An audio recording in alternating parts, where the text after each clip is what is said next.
ገብረ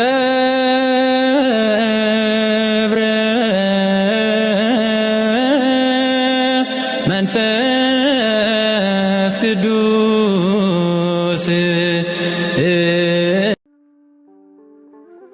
በስመ አብ ወወልድ ወመንፈስ ቅዱስ አሃዱ አምላክ አሜን።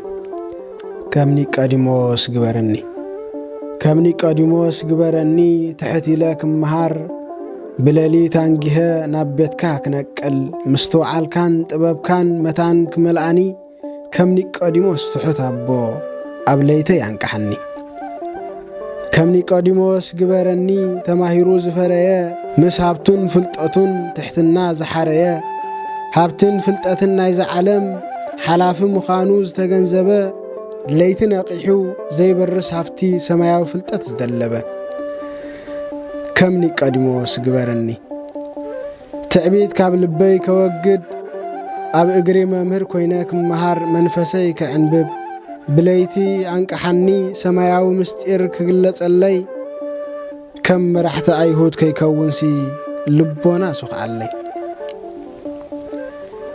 ከም ኒቆዲሞስ ግበረኒ ንንኡሽተይ እምነተይ ኣስፊሐ ከዕቢ ኣብ ዘይብለይ ከይምካሕ ዝተዋህበኒ ጸጋ ከይድርቢ ኣበርታዓኒ ተስፋይ እዚ ሓላፊት ዓለም ኮይኑ ከይተርፍ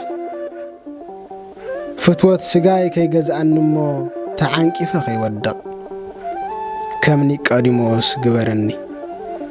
ድኽመተይ ኣሚነ ክግስግስ ናባኻ ውሕቲ እምነተይ መሊአ ክኸውን ጸዋሪ መስቀልካ ተስፋይ ከበርኽ ከም ኒቆዲሞስ ኣቦ ሓቂ ብትብዓት ክምስክር ኣብ ለይቲ ምስጢርካ ኣፍልጠኒ ከም ኒቆዲሞስ ግበረኒ።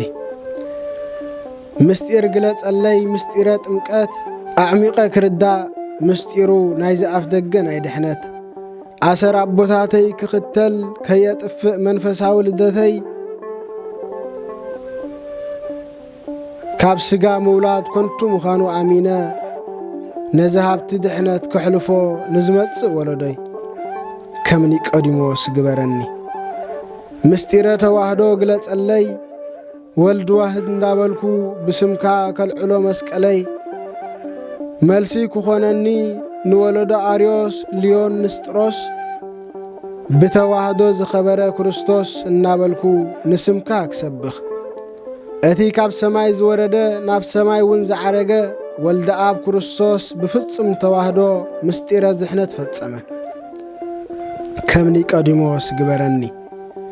ምስጢረ ስላሴ ኣስፊሐ ክርዳእ ከም ወልደ ነጎድጓድ ዮሃንስ ሰማያዊ ሃብቲ ፍጹም ክምላእ ምስክር ክኸውን ከም ኒቆዲሞስ ምስ ኣቦ ህሉ ከም ዝኾንካ ኣብ ሩባ ዮርዳኖስ መንፈስ ቅዱስ ብኣምሳለ ርቢ ክዓስል ኣብ ዝባንካ እቲ ዝፈትዎ ብኡኡ ዝሰመርኩ ወደይ ከም ዝበለ ኣብ ኣነ እውን ክዛረብ ስለ ሰለስትነትካ ከም ኒቆዲሞስ ግበረኒ። ብጸላም ተማሂሩ ብብርሃን ክምስክር እምነት ምስ ሓቂ ተቐኒተ ምኽሪ ማኅበራነ ኣይሁድ ከብንን ከም ሃዋርያት ተቢዐ ዜና ወንጌልካ ንዓለም ከበስር ሓይልኻ ሃበኒ ተዋህዶ ዘበኣማን እንዳበልኩ ኣብ ቤትካ ዘለዓለም ክነብር ከም ኒቆዲሞስ ግበረኒ።